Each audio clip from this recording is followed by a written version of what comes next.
اب سوال یہ پیدا ہوتا ہے کہ ایران کتنے عرصے تک اسرائیل اور امریکہ کے حملوں کو برداشت کرے گا، کیونکہ اب تو تہران سمیت ایران کے جو بہت سے جو شہر ہیں وہاں پر جو بجلی کی ترسیل کا نظام ہے، جو الیکٹریسٹی کی ٹرانسمیشن کا جو نظام ہے وہ بہت زیادہ متاثر ہوا ہے، اور بہت سے علاقے جو ہیں وہاں پر اب کافی گھنٹوں سے بلکہ کئی دنوں سے وہاں پر بجلی نہیں ہے، رات کو وہاں پہ اندھیرا ہو جاتا ہے۔ تو اس صورتحال میں ایران جو ہے وہ کتنے عرصے تک یہ جنگ جاری رکھے گا؟ تو یہاں پر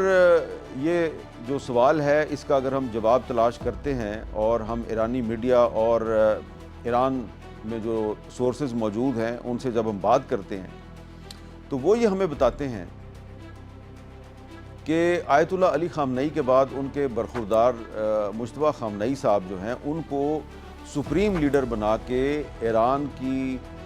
جو حکومت ہے اور جو ذمہ دار ہیں انہوں نے امریکہ کو یہ پیغام دیا ہے کہ آپ کی جو رجیم چینج کا خواب ہے اسے ہم پورا نہیں ہونے دیں گے اور ہم آپ کے خلاف مزاحمت کریں گے اور ہم ایک لمبی جنگ کریں گے۔ اب اگر امریکہ جو ہے وہ اس جنگ میں مزید شدت لاتا ہے اور زیادہ تباہی پھیلانے والے بم استعمال کرتا ہے اور ایران میں عورتوں اور بچوں کو بھی قتل کر دیا جاتا ہے اور ایران کی جو میزائل چلانے کی صلاحیت ہے اس کو مکمل طور پہ ختم کر دیا جاتا ہے، تو پھر کیا ہوگا؟ کیونکہ ٹرمپ کا دعویٰ ہے کہ ہم نے ایران کی نیوی کو بھی ختم کر دیا ہے، ہم نے ایران کی ایئر فورس کو بھی ختم کر دیا، لیکن ایران کے جو میزائل چلانے کا نظام ہے وہ ابھی تک انٹیکٹ ہے۔ یہ بھی اگر ایران کی جو میزائل چلانے کی صلاحیت ہے یہ بھی اگر ختم ہو جاتی ہے اس کے بعد کیا ہوگا؟ کیا اس کے بعد امریکہ یہ جنگ جیت جائے گا؟ تو جو تہران میں موجود سورسز ہیں وہ ہمیں یہ بتا رہے ہیں کہ ایران کے جو پاسداران انقلاب ہیں اور جو ایران کی جو سیکیورٹی فورسز ہیں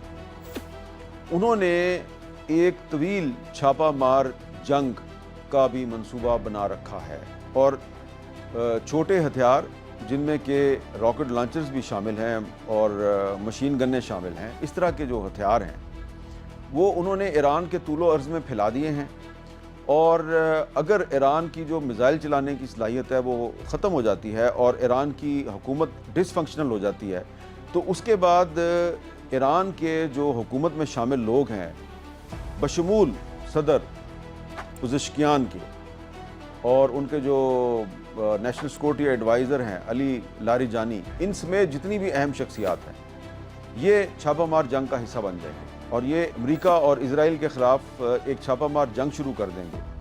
تو کیا پھر الٹیمیٹلی امریکہ کو ایران میں رجیم چینج کے لیے یا پھر وہاں پر اپنی مرضی کی حکومت انسٹال کرنے کے لیے اس کو وہاں پر مسلط کرنے کے لیے کیا اپنے گراؤنڈ ٹروپس جو ہیں ان کو وہاں پہ بھیجنا پڑے گا؟ کیا امریکی فوج خود ایران کی سرزمین پر جائے گی؟ یہ ایک سوال ہے جو بڑا اہم ہے، اور ایسا لگتا ہے کہ جو ایرانی حکومت ہے وہ الٹیمیٹلی اس نے جو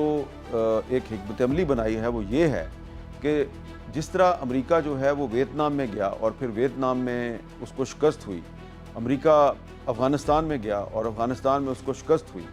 چھاپہ مار جنگ کے ذریعے امریکہ کو شکست ہوئی، تو ان کی یہ کوشش ہے کہ اگر ہماری جو میزائل چلانے کی صلاحیت ہے اگر اس کو تباہ کر دیا جاتا ہے تو اس کے بعد ہم ایک طویل چھاپہ مار جنگ جو ہے اس میں امریکہ کو الجھائیں گے اور اس جنگ کو لمبا کریں گے، اور اس کے نتیجے میں